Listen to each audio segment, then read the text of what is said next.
News and நியூஸ்க்கு வரவேற்கும் வணக்கம். தாவேகா அமைச்சரவை விரிவாக்கம். ஸோ அதை பற்றி தான் எனக்கு நிறைய செய்திகள் இருக்குது. தாவேகா விடவே மாட்டோம் நம்ம. வேறு அவங்க ஆட்சியில் இருக்கிறாங்க, ஆட்சியை பற்றி பேசி ஆகணும்னு அமைச்சரவை விரிவாக்கம் பண்ணல, பேசி தான் நானும்.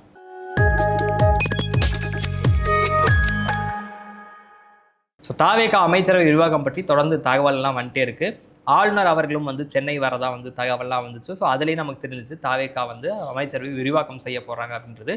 ஸோ அமைச்சரவை விரிவாக்கம்னு இருக்கக்கூடிய மிகப்பெரிய கேள்வி என்ன அப்படின்னா, கூட்டணி கட்சிகளுக்கு அமைச்சரவை ஒதுக்கீடு காங்கிரஸ்க்கு 2 சொல்லியிருந்தாங்க. அதுக்கப்புறம் மற்ற கட்சிகள் விசிகா பேச்சுவார்த்தை நடத்திட்டு இருக்கிறதா சொன்னாங்க, ஆலோசனை நடத்திட்டு இருக்கிறதா சொன்னாங்க. ஸோ இன்று வெளிப்படையாக ஆதவ் அர்ஜுனா அவர்கள் செய்தியாளர்கள் சந்திக்கும் பொழுது திருமாவளவன் அவர்களுடைய விடுதலை சிறுத்தைகள் கட்சிக்கு அழைப்பு விடுத்திருந்தாரு, ஐயுஎம்எலுக்கும் அழைப்பு விடுத்திருந்தாரு. திருமாவளவன் அவர்கள் ஆலோசனை நடத்திட்டு இருக்கிறதா நமக்கு தகவல் சொன்னாரு. ஐயுஎம்எல் அவசர கூட்டம் கூட்டியிருக்கிறாங்க. விடுதலை சிறுத்தைகள் கட்சி தலைவர் அண்ணன் திருமாவளவன் அவர்களை நாங்கள் அழைக்கிறோம். அமைச்சரவையில் பங்கு பெற மாண்புமிகு முதலமைச்சர் அவர்களுடைய விருப்பமும் அதுதான். ஐயுஎம்எல் நம்மளுடைய இஸ்லாமிய சகோதரர்களும் அமைச்சரவையில் இருக்க வேண்டும் என்பதை நாங்கள் பணிவன்புடன் கேட்டுக்கொள்கிறோம். அதை நாங்கள் தலைவர்களுடைய வலியுறுத்தி இருக்கிறோம். இது எல்லாரும் எதிர்பார்க்கக்கூடிய கேள்வி அப்படின்னா அதிமுக உள்ள வரல. அதிமுக சார்பா போட்டிட்டு வெற்றி பெற்ற எம்எல்ஏக்கள் அமைச்சரவையில் இடம் பெறுவாங்களா மாட்டாங்களா அப்படின்ற ஒரு கேள்விதான் நம்ம எல்லாரும் முன்னாடி. அவர் சிவி சண்முகத்தெல்லாம் பார்த்துட்டு வந்தாரு, அப்ப அதெல்லாம் சும்மாவா? ஸோ அதுக்கு போறதுக்கு முன்னாடி இப்போ விடுதலை சிறுத்தைகள் தரப்புல இருந்து திருமாவளவன் அவர்கள் செய்தியில சந்திச்சா இல்லையா? ஸோ அவர் சொல்றப்ப என்ன சொல்லியிருந்தாரு அப்படின்னா, அதிமுக எம்எல்ஏக்கள் தாவேகா அமைச்சரவையில் இடம்பெற மாட்டாங்க அப்படின்னு திருமாவளவன் அவர்கள் தகவல் சொல்லியிருந்தாரு. ஆதவ் அர்ஜுனா அவர்கள்ட்ட கேட்கும் பொழுது அதிகாரத்துக்காக சிவி சண்முகம் அவர்கள்லாம் ஆதரவு தரலை அப்படின்ற மாதிரி சொல்லியிருக்கிறாரு. ஸோ அவங்க அமைச்சரவையில் இடம்பெற மாட்டாங்க அப்படின்றதா தகவலாக இருக்கு. அந்த கட்சிக்குள்ள ஒரு ஃபேக்ஷன் உருவாச்சு. அந்த ஃபேக்ஷன்ல இருக்கக்கூடிய சிவி சண்முகம் அண்ணன் அதை லீட் பண்ணாரு. அவர் லீட் பண்ணும்போது சொல்லக்கூடிய தகவல்கள் அவர்கள் அதிகாரத்துக்காகவோ இல்ல அமைச்சர் பதவிகளுக்காகவோ வெளியில வரல. பேச்சுவார்த்தை அதிகாரத்துக்கான பேச்சுவார்த்தைன்னு தவறான ஒரு தகவலை திமுக பண்ணது. அதாவது அதிமுக தரப்புல இருந்து இப்போ உள்ள வரல அப்படிங்கிறது அப்போ சொல்ல ஆரம்பிச்சிட்டாங்க. ஏன்னா அடுத்து அமைச்சரவையில் நீங்கள் இடம் பெறுங்கன்னு இப்போ சொல்கிறாங்க அப்படின்னா காரணம் அதுதான். அப்போ அவங்க உள்ள வரல அப்படிங்கிற. ஏன்னா அதுக்கு முன்னாடி நீங்கள் சொல்கிறது மன்னிக்கணும். ஏன்னா முன்னாடியே சண்முகம் அவர்கள் சொல்லியிருந்தாரு, சிபிஐஎம் சண்முகம் என்ன சொல்லியிருந்தாங்கன்னா, அமைச்சரவையில் அதிமுக இடம் பெறாங்க அப்படின்னா எங்களுடைய முடிவை மறுபரிசீலனை செய்வோம் அப்படின்னு அவர் சொல்லியிருந்தாரு. செல்வ பெருந்தை அவர்கள் காங்கிரஸ் சார்பா அவரும் என்ன சொல்லியிருந்தாருன்னா, அதிமுக எம்எல்ஏக்கள் அமைச்சரவை இடம் பெற்ற எங்களுடைய முடிவை மறுபரிசீலனை செய்வோம் அவரும் சொல்லியிருந்தாரு. திருமாவளவன் அவர்களும் இதே கருத்தை தான் தெரிவிச்சிருந்தார். அப்போ அதிமுக தரப்புலேருந்து யாரும் அமைச்சரவையில் இடம்பெற போறதில்ல. இன்னொன்று அடுத்த கட்ட செயல் திட்டம் இந்த விரிவாக்கம்ல இடம்பெற போறதில்ல. ஓகே, அப்போ அடுத்த கட்ட செயல் திட்டம் சம்மந்தமாக சிவி சண்முகம் பேசுவார் அப்படின்னா ஆதவ் அர்ஜுனா அதுவும் சொல்லியிருந்தாரு. ஓகே, அதை தனியாக போயிடலாம். இப்போது முதல்ல ஆதரவு கொடுத்த இந்த திமுக கூட்டணியில் இருந்த கட்சிகள் இப்போ அமைச்சரவைக்குள்ளே போக போகிறாங்கங்கிறதான் லிட்டரலி தெரியுது. ஆமாம், காங்கிரஸ் பொறுத்த வரைக்கும் ஆல்ரெடி சொல்லி தான் போயிருந்தாங்க, நாங்கள் அமைச்சரவையில் இடம்பெற போகிறோம் அப்படின்னு சொல்லி 2 மினிஸ்ட்ரி வரைக்கும் அவங்க கொடுக்குறதாகவும் பேச்சுவார்த்தையெல்லாம் போயிட்டுருக்கு. அப்போது அந்த பக்கம் மாநிலங்களவையிடமும் கேட்டிருக்கிறதா. ஓகே, அமைச்சரவையாக பார்க்கும்போது 2 இடங்கள், அப்புறம் அதுக்கப்புறம் ஒன்றும் பெருசாக இருக்க போகிறதில்ல அப்படிங்கிறது தெரிஞ்சது. இப்போ நம்ம ரொம்ப நாளாக பேசிக்கிட்டு இருந்தது விசிகா நிலைப்பாட்டு தொடர்பாக தான். ஏன்னா அதிமுகக்குள்ளே இப்படியான எம்எல்ஏக்கள் தவிர்க்கக்குள்ளே போகிறாங்க அப்படின்னு வரும்போது முதல்ல விசிகா தரப்புலேருந்து ஒரு ரியாக்ஷன் அப்படிங்கிறது வந்துச்சு. அதாவது முதல்ல ஆதரவு கொடுக்கும்போது அவங்க உயர்நிலை கூட்டத்தில் பேசும்போது எல்லாரும் விசிகா அமைச்சரவையில் இடம்பெறணும்னு சொல்லி கேட்டுக்கிட்டாங்க அப்படின்னு அவர்கள் சொல்லியிருந்தாரு. அதுக்கப்புறம் ஆனாலும் நாங்கள் இதுதான் முடிவு எடுத்தோம், அதுக்கப்புறம் 2 வாரத்துக்கு அப்புறம் நாங்கள் முடிவு எடுப்போம் அப்படின்னு பின்னாடியே சொல்லியிருந்தாரு. இதற்கு மத்தியில் அதிமுகவில் இருக்கக்கூடிய எம்எல்ஏக்கள் அமைச்சரவைக்குள்ளே வராங்க அப்படிங்கும்போது விசிகாவினுடைய பொதுச் செயலாளர் ஒரு ட்வீட் போட்டார். அவர் தான் என்ன சொன்னார்னா, அவங்க அமைச்சராக பொறுப்பேற்க விசிகா ரவிக்குமார் அவர் என்ன சொல்லியிருந்தாரு அப்படின்னா, இந்த எம்எல்ஏக்கள் அமைச்சர்களாக பொறுப்பேற்கிறது அரசியலமைப்பு ரீதியாக தவறு கிடையாது, ஆனால் தார்மீகமாக அப்படி ஒரு முடிவு எடுக்கக்கூடாது, முதல்வர் அதை கன்சிடர் பண்ணணும் அப்படின்னு சொல்லியிருந்தாரு.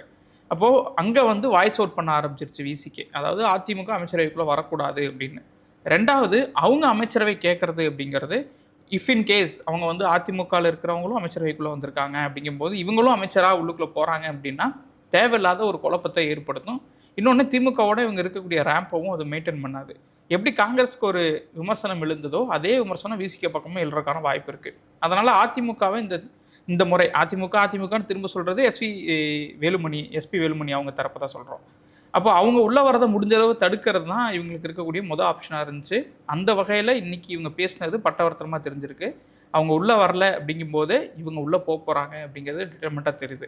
அவங்க வந்து ஆலோசனை கூட்டத்தில் பேசி முடிவெடுப்போம்னு சொல்கிறாங்க. ஆனால் நம்ம அன்னைக்கு பேசணும், லாஸ்ட்டாக பேசின எபிசோடில் பேசும்போது அவங்களுடைய டைரக்ஷன் மாறுது அப்படின்னு நம்ம பேசணும். கிட்டத்தட்ட அந்த மாற்றத்தை நோக்கி தமிழ்நாடு அரசியல் களம் போயிருக்கு. ஸோ இப்போ என்னன்னா அவங்க அமைச்சரவையில் யார் இடம் பெற போகிறாங்க அப்படின்றது தான் கேள்வியாக இருக்குது. திருமாவளவன் அவர்கள் வந்து அமைச்சர் ஆகணும் அப்படின்றது எல்லோருடைய வேண்டுகோளாகவும் இருக்குது. அது விடுதலை சிறுத்தைகள் கட்சியிலையும் அந்த கோரிக்கை இருக்குது, தாவேகா தரப்பிலும் வந்து அந்த கோரிக்கை இருக்கிறதா வந்து நமக்கு தகவல்லாம் சொல்கிறாங்க. ஸோ அப்போது ஒருவேளை வந்து திருமாவளவன் அவர்களே வந்து அமைச்சரவைக்கு போகிறார் அப்படின்னா அவர் வந்து இடைத்தேர்தலில் போட்டிடணும், எம்பி பதவியை ராஜினாமா செய்யணும் ஒன்று.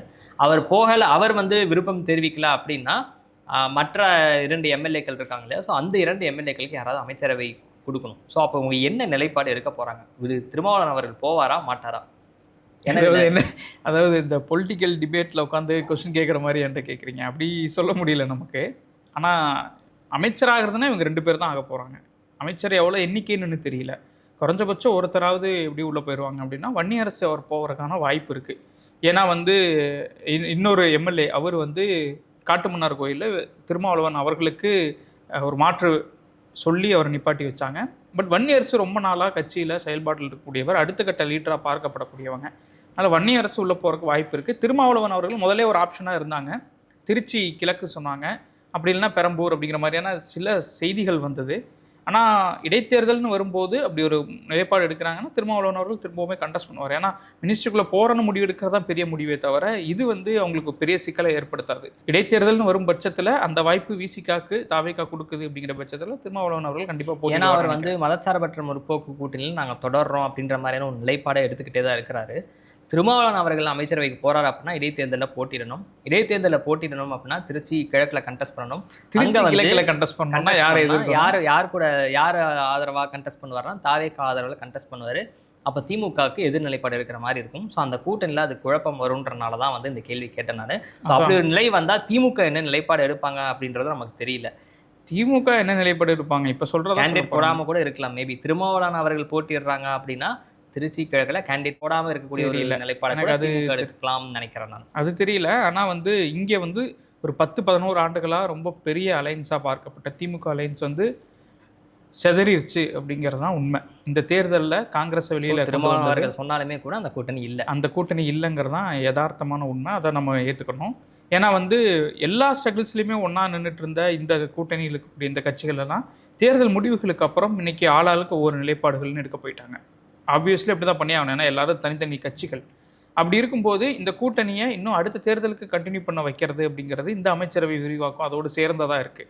ஒருவேளை இவங்கெல்லாம் வந்து நம்ம சொல்கிற மாதிரி அமைச்சரவைக்குள்ளே போயிட்டாங்க அப்படின்னா அடுத்த தேர்தல்லையும் வந்து இந்த கூட்டணி அப்படியே வந்து கண்டெஸ்ட் பண்ண போகிறதில்ல. அதுவும் நமக்கு ஆமாம் அதுவே வந்துடும். அதனால் வந்து ஆல்மோஸ்ட் திமுக கூட்டணி வந்து கொலாப்ஸ் ஆயிடுச்சு அப்படிங்கிறதா உண்மை. இது அதுக்கான ஒரு நகர்வும் கூட நான் பார்க்குறேன் நான். ஸோ இப்போ இவங்க அமைச்சரவையில் சேர்க்கிறது மூலமாக திமுக கூட்டணியிலேருந்து மெதுவாக கூட்டணி கட்சிகளை உருவப்படுறாங்க அப்படின்றது. இது வந்து கூட்டணி கட்சிகள் வந்து அவங்கள வந்து இவங்க கட்டி ஆள்றாங்க அந்த ஜோன் இல்லை. ஒரு பொலிட்டிக்ஸில் அலையன்ஸில் இந்த மாதிரி விஷயங்கள் நடக்கும் அப்படின்றப்போ இந்த இடத்துல அந்த கூட்டணி உடைஞ்சிருச்சு அப்படின்றத இன்னும் அதிகாரப்பூர்வமாக சொல்லலாம். இதுக்கப்புறம் வந்து மதச்சார்பற்ற முற்போக்கு கூட்டணி இருக்கிறோம், அவங்களோட சேர்ந்து பயணிக்கிறோம் அப்படின்ற நிலைப்பாடெல்லாம் இருக்கிறது வந்து எந்த அளவுக்கு சரியாக இருக்குன்றது தெரியாது. ஸோ அதை வந்து உறுதிப்படுத்துகிற மாதிரி இருக்கும். அமைச்சரவைக்குள்ளே போயிட்டாங்க அது வந்து வெறும் வாய் வார்த்தைகளாக தான் இருக்கும். நீங்கள் சொல்கிற மாதிரி வெறும் வாய் வார்த்தைகளாக இருக்கும். அதை தாண்டி வந்து களத்தில் பெரிய அளவு போராட்டங்களில் அவங்களால இணைந்து எந்த அளவு செயல்பட முடியும் அப்படிங்கிறத. இன்றைய தினம் வந்து சென்னையில் இந்த பெட்ரோல் டீசல் விலை உயர்வு சம்பந்தமாக ஒரு ஆர்ப்பாட்டம் நடந்திருக்கு. யார் நடத்தியிருக்காங்கன்னா இடதுசாரி கட்சிகள் நடத்தியிருக்காங்க. சிபிஐஎம், சிபிஐ அண்ட் வந்து எம்எல் இவங்கெல்லாம் சேர்ந்து நடத்தியிருக்காங்க. போராட்டத்தில் மு. வீரபாண்டியன் அவர்கள்கிட்ட செய்தியாளர்கள் ஒரு கேள்வி எழுப்புறாங்க. அதாவது தாவேகா தரப்புலேருந்து இப்படி ஒரு அறிவிப்பு வருது, ஒரு அழைப்பு வருது, என்ன ஸ்டாண்ட் எடுக்க போகிறீங்க அப்படின்னு கேட்கும்போது அவர் வந்து கிளியராக ஒரு விஷயம் சொன்னார். அவர் என்ன சொன்னார் அப்படின்னா இந்த மண்ணில் ஆளுநர் ஆட்சி வரக்கூடாதுங்கிறது தான் எங்களுடைய பிரதானமான நோக்கம். அதுக்காக வெளியிலிருந்து ஆதரவு கொடுக்குறோம், எங்களுடைய நிலைப்பாட்டில் நாங்கள் உறுதியாக இருக்கோம் அப்படின்னு சொன்னார். நான் முதல்ல பேசும்போது சொன்னது தான் இந்த 2 கட்சிகள் குறிப்பாக வந்து சிபிஐஎம்மும் சிபிஐயும் வந்து மினிஸ்ட்ரியில் இடம்பெற மாட்டாங்கங்கிறது தான் இப்போ வரைக்கும் என்னோட அப்சர்வேஷனாக இருக்குது. பிசிக்கே கட்டாயம் இடம் பெற்றுருவாங்க. ஐயுஎம்எல் போக மாட்டாங்கன்னு தான் நினைக்கிறேன். அவங்க வந்து அவசர கூட்டம் போட்டிருக்காங்க. பட் என்ன ஏன்னா அவங்க கட்சி ஆஃபீஸ்க்கு விஜய் அவர்கள் வரும்போது அவ்வளோ ஏகோபித்த ஆதரவு இருந்துச்சு கட்சி ஆஃபீஸ்க்குள்ளேயே. இப்போ அவங்க என்ன உள்ளுக்குள்ள முடிவு எடுக்கிறாங்க அப்படிங்கிறது தெரியல. ஆனால் விசிகா நகர்றதுங்கிறது தமிழ்நாட்டு பாலிடிக்ஸில் ரொம்ப முக்கியமான நகர்வு. நான் ரொம்ப நாளாக கூட்டணி ஆட்சி அப்படிங்கிறது அவங்க தான் கேட்டுக்கிட்டே இருந்தாங்க. அந்த வகையில் தமிழ்நாட்டில் அமைஞ்சிருக்கக்கூடிய ஒரு புதிய அரசில் கூட்டணி ஆட்சிங்கிற முறைக்குள்ளே விசிகா போகிறது அப்படிங்கிறது ரொம்ப முக்கியமாக கவனிக்க வேண்டிய ஒரு அரசியல் நகர்வுன்னு நான் பார்க்குறேன். ஸோ இப்போ இந்த இடத்துல வந்து நம்ம அதிமுக கேட்குறோம். ஸோ அதிமுகவில் அந்த பிரிந்து இருக்கும் சிவி சண்முகம், எஸ்பி வேலுமணி தரப்பு அவர்கள் அதிகாரத்துக்காக போகல அப்படின்னா தாவேகாவுக்கு ஆதரவு தெரிகிறதுக்கான நோக்கம் என்ன? அவங்களுக்கு பெரும்பான்மை இல்லைன்னா சொல்லலாம், ஓகே, அவங்களுக்கு பெரும்பான்மை இருக்குது. ஸோ அப்புறம் அதையும் மீறி அவங்களுக்கு ஆதரவு தர நோக்கம் என்ன அப்படின்றது புதிராகவே இருக்குது. நீங்கள் ஏதாவது அதை பற்றி யோசிச்சிங்களா? தெரியல, எனக்கு ஏதாவது அதான் சொல்கிறேனே, நான் வந்து இந்த அமைச்சரவை விரிவாக்கம்லாம் அவங்க இடம்பெற மாட்டாங்க அப்படின்னு சொன்னதுக்கான காரணமாக தான். ஏன்னா ஃபியூச்சரில் எப்போதும் வந்து அமைச்சரவை வந்து மாற்றி அமைக்கப்படும், இன்னும் விரிவாக்கம்லாம் செய்யப்படும். அவர் வந்து எம்பி பதவி ராஜினாமா பண்ணிட்டு வந்திருக்கிறாரு சிவி சண்முகம். ஸோ ஏதோ ஒரு அண்டர்ஸ்டாண்டிங் இருக்கிறதா தான் நான் பார்க்குறேன். நான் இல்லை இவங்களுக்கு அதிமுகவில் தான் பிரச்சனை, எடப்பாடி பழனிசாமி அவர்கள் தான் பிரச்சனை அப்படின்னா தாவேகாவுக்கு ஒரு ஆதரவான நிலைப்பாடை எடுத்துட்டு எடப்பாடி பழனிசாமி அவர்களை எதிர்க்கணும்ன்றதுக்கான எந்த ஒரு தேவையும் கிடையாது. ஸோ அப்போ அதை தாண்டி ஏதோ ஒரு அண்டர் டேபிள் டீலிங் இருக்கிறதா தான் நான் புரிஞ்சுக்கிறேன். அது என்னன்றது எனக்கு தெரிஞ்சு நிச்சயமாக கொஞ்ச நாளில் வெளில வந்துடும் அவங்க என்ன இதில் இருக்காங்க. அப்படி புதுசாக ஒரு கவர்மெண்ட் அமைஞ்சோன்னா தேவையில்லாத சர்ச்சைகளில் போய் மாட்டிக்கிறது, அதுவும் கவர்மெண்ட்டை ஃபார்ம் பண்ணோன்னா அதுக்காகவே சில சர்ச்சைகள் உருவாகும். அதில் போய் மாட்டிக்காமல் இருக்கிறது ஒரு புது கவர்மெண்ட்டுக்கு ரொம்ப முக்கியமானது. அந்த வகையில் இந்த முறை வந்து அதிமுகவில் இருக்கக்கூடிய இந்த 2ஆம் கட்ட தலைவர்கள் தங்களுக்கு ஆதரவு கொடுக்கறதுங்கிறது இவங்களுக்கு ஒரு பாசிட்டிவாக சைனாக இருந்தாலுமே கூட அவங்களுடைய ஆதரவை அப்படியே ஒட்டுமொத்தமாக ஏற்றுக்கிட்டு அவங்கள மினிஸ்ட்ரியில் இடம்பெற வைக்கிறது அப்படிங்கிறது தாவேகாவுக்கு ரொம்ப பெரிய பேக் ஃபயராக மாறும். அவங்கள போய் சந்திச்சதே வந்து எனக்கு தெரிஞ்சு சிக்கலை மாட்டிக்கிட்டாங்கன்னு தான் நான் சொல்லுவேன். நான் இல்லை சந்திச்சது நீங்கள் பாருங்கள், அதுக்கு முன்னாடி சந்திச்சதுமே அது பின்னாடில் தான் அது புரியுது. என்னென்னா அது ஒரு வேலை இல்லாமல் கூட இருக்கலாம். அதாவது சிவி சண்முகம், எஸ்பி வேலுமணி அவர்கள் தரப்பை சந்திக்கிறதுக்காக தான் இவர் இவ்வளோ தலைவர்களை சந்திச்சாராங்கிற கேள்வியே எழுது. ஏன்னா வந்து அரசியல் நாகரிகத்துக்காக சந்தித்ததாகத்தான் செய்திகளும் அவங்களுடைய மீடியாவிங்கும் ட்ரை பண்ணாங்க, ப்ரொபகண்டா பண்ணாங்க. அரசியல் சந்திப்புனா எடப்பாடி பழனிசாமி அவர்களையும் சந்திச்சிருந்திருக்கணும். அப்படி ஒரு சந்திப்பு நடக்கவே இல்லை. இறுதியாக சந்தித்ததுங்கிறது சிவி சண்முகம், எஸ்பி வேலுமணி அவர்கள் தரப்பு தான். அப்போ அதை டைல்யூட் பண்ணுறது, அதை வந்து பெரிய பேசு பொருளாக மாற்றாமல் இருக்கணுங்கிறதுக்காக மற்ற எல்லா தலைவர்களையும் சந்திச்சாங்களாங்கிற ஒரு கேள்வி எழுது. நீங்கள் சொல்கிற மாதிரி அந்த அதிமுக தரப்புலேருந்து இவங்க ஆதரவு கொடுக்கறது அப்படிங்கிறது ஒரு ஏதோ ஒரு நெகோசியேஷன் உள்ளுக்குள்ளே இருக்குது. முதல் முறையாக இன்னும் பெரிய அளவு ஒரு மாதத்தை கூட இன்னும் தாண்டாத ஒரு கவர்மெண்ட்டு தேவையில்லாத சர்ச்சைகளுக்குள்ளே போய் மாட்டிக்க கூடாதுங்கிறதுக்காக இப்போதைக்கு தாவேகா ஒரு சேஃப் கேம் ஆடுது அப்படின்னு தோணுது. பின்னால் இவங்க ஏன்னா வந்து இவங்க வந்து வழியை வந்து ஆதரவு கொடுத்துருக்காங்க. யாரும் வந்து அதிமுகலேருந்து நீங்கள் கொடுங்கன்னு சொல்லி இவங்க தரப்புலேருந்து யாரும் அஃபிஷியலாக எதுவும் கேட்கல. எஸ்பி வேலுமணி அவர்களோ சிவி சண்முகம் அவர்களோ நாங்கள் அஃபிஷியலாக கேட்கல, அதுதான் அஃபிஷியலாக கேட்கல, அதுதான் சொல்கிறேன். ஆனால் இவங்களாம் வந்து ஒரு ஆதரவு கொடுத்தாங்க. அப்படி கொடுக்கும்போது வந்து இது எதுவுமே பின்புலத்தில் நடக்காமல் இப்படி ஒரு ஆதரவு வந்து அவங்களா கொடுப்பதற்கான தேவை என்னங்கிறது ரொம்ப முக்கியமான கேள்வி. நீங்கள் அஃபிஷியலாக தான் கேட்கலன்றதான் நான் அதான் ரொம்ப முக்கியமான கேள்வி. அதனால் பின்னால் ஏதாவது ஒன்று நடக்கலாம், பின்னால்னா பின்னாட்களில் ஏதாவது நடக்கலாம். இப்போதைக்கு சர்ச்சைகளுக்குள்ள மாட்டிக்காமல் இருக்கிறது தாங்கிட்ட வந்த திமுக கூட்டணி கட்சிகளை தன்னோட குடைக்கீழ வச்சுக்கிறது ரொம்ப முக்கியமானது மூலமாக தான் வந்து நீங்கள் அது வந்து அன்னெசரி சர்ச்சை, அன்னெசரி குழப்பம் அப்படின்றீங்க.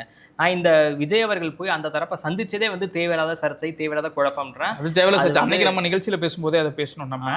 ஸோ ஆல்ரெடி அவங்க ஏதோ ஒரு குறிக்கோளோட தான் இருக்கிறாங்க அப்படின்றது நமக்கு இந்த இடத்துலேயே தெரியுது. ஆவடிக்குமார் அவர்களை வந்து இன்னைக்கு நம்ம இதில் திரவியம் சார் அவர்கள் பேட்டி இருந்தாங்க, முடிஞ்சால் நம்ம மேலே லிங்க் போடு வந்துருச்சு அப்படின்னா அவர்கள் சொல்கிறதும் அதுதான். இப்போ அதிமுகவில் வந்து எஸ்பி வேலுமணி சொல்கிறாரு, சிவி சண்முகம் சொல்கிறாங்க அப்படின்னா தேர்தலுக்கு முன்னாடி அவங்க சொன்ன வேட்பாளர்கள் தான் அவங்க தரப்புல தான் போட்டுச்சு. இப்போ விழுப்புரம்ல எடுத்தீங்கன்னா சிவி சண்முகம் அவர்கள் சொன்ன வேட்பாளர். அதிமுகவில் வந்து இவர்கிட்ட பேசினேன், ஆதி ராஜாராம் அவர்கள்கிட்ட பேசியிருந்தேன். அவர் என்ன சொன்னாருன்னா கேண்டிடேட் எல்லாம் அவங்க சொல்லி தான் போட்டாங்க.